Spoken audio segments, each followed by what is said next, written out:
Assalamualaikum warahmatullahi wabarakatuh. Inilah tugas koneksi antar materi modul 2.1 pembelajaran berdiferensiasi. Salam dan bahagia Bapak Ibu Guru Penggerak.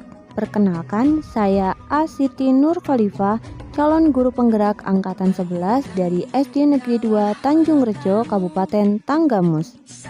Mari kita bahas tentang apa itu pembelajaran berdiferensiasi. Pembelajaran berdiferensiasi merupakan langkah yang diambil guru untuk menyesuaikan proses pembelajaran di kelas untuk memenuhi kebutuhan belajar murid. Pembelajaran berdiferensiasi menjadi bentuk sebuah pembelajaran yang mendukung semua murid yang ada di kelas kita. Maksudnya adalah setiap anak itu unik, memiliki kodratnya masing-masing. Tentu setiap anak memiliki ciri khas atau karakteristik yang berbeda, dan mereka mempunyai kekurangan serta kelebihannya masing-masing. Dalam hal ini seperti minat, gaya belajar, pola pikir, kemampuan literasi, numerasi, dan lain-lain. Tentu itu berbeda, bukan?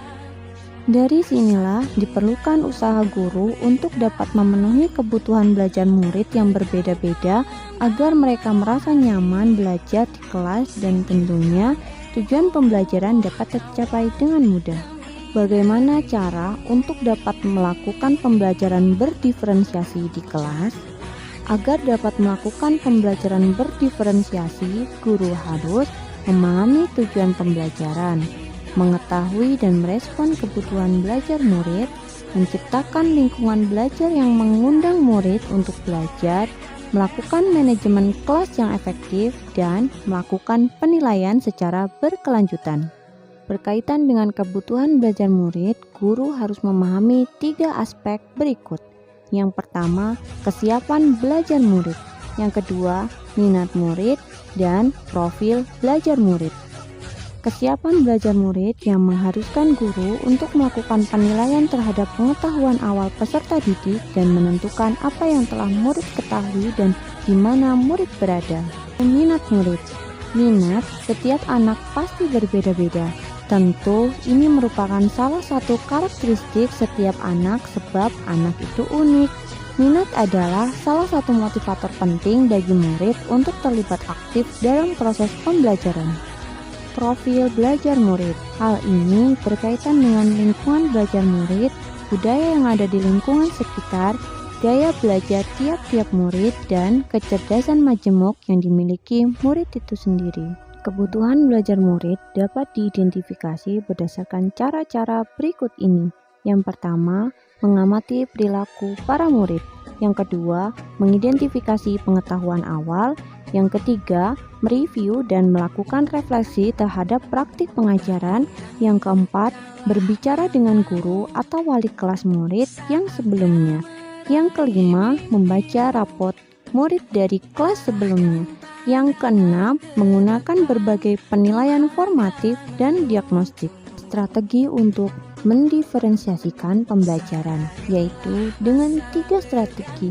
Yang pertama, diferensiasi konten, lalu diferensiasi proses, dan diferensiasi produk. Guru dapat memilih salah satu atau mengkombinasikan ketiga rangkaian strategi diferensiasi tersebut. Diferensiasi konten. Diferensiasi ini berkaitan dengan apa yang kita ajarkan seperti materi, konsep, atau beberapa keterampilan yang perlu dipelajari oleh guru berdasarkan kurikulum. Dan itu perlu dipersiapkan guru sebelum melaksanakan pembelajaran di kelas. Mendiferensiasikan konten dapat dilakukan dengan membedakan pengorganisasian atau format penyampaiannya, bukan mengubah atau menurunkan standar kurikulum. Diferensiasi proses. Kegiatan yang memungkinkan murid berlatih dan memahami atau memaknai konten dengan cara membedakan proses yang harus dijalani murid. Diferensiasi produk merupakan bentuk diferensiasi yang menghasilkan produk atau bukti yang menunjukkan apa yang murid telah pahami dengan cara membedakan atau memodifikasi produk sebagai hasil belajar murid, hasil latihan, penerapan dan pengembangan apa yang telah ia pelajari. Adakah keterkaitan antara modul pembelajaran berdiferensiasi dengan modul-modul yang lain? Untuk melakukan pembelajaran berdiferensiasi, tentu guru harus berusaha memenuhi kebutuhan belajar murid sesuai dengan kodrat yang dimiliki murid, yaitu kodrat alam dan kodrat zaman. Berdasarkan tujuan pembelajaran yang dikemukakan oleh Ki Hajar Dewantara, yaitu menuntun segala kodrat yang dimiliki oleh anak. Dalam melaksanakan pembelajaran berdiferensiasi, seorang guru penggerak tentu harus berpihak pada murid, mandiri, reflektif, kolaboratif, dan inovatif untuk menciptakan pembelajaran-pembelajaran yang berdiferensiasi agar dapat memenuhi kebutuhan belajar murid. Dengan demikian, seorang guru penggerak akan dapat mewujudkan kepemimpinan murid dengan menuntun murid menjadi manusia yang merdeka. Hal ini sesuai dengan nilai dan peran guru penggerak. Pembelajaran berdiferensiasi dapat menjadi salah satu strategi yang efektif untuk mewujudkan visi guru penggerak yang berpihak pada murid. Dalam pelaksanaan pembelajaran berdiferensiasi antara guru dan murid, tentu harus ada kesepakatan kelas terlebih dahulu agar proses pembelajaran dapat berjalan dengan baik sesuai dengan nilai-nilai kebajikan dalam budaya positif. Demikian tugas koneksi antar materi modul 2.1 pembelajaran berdiferensiasi. Terima kasih, semoga bermanfaat. Salam dan bahagia Bapak Ibu Guru Penggerak.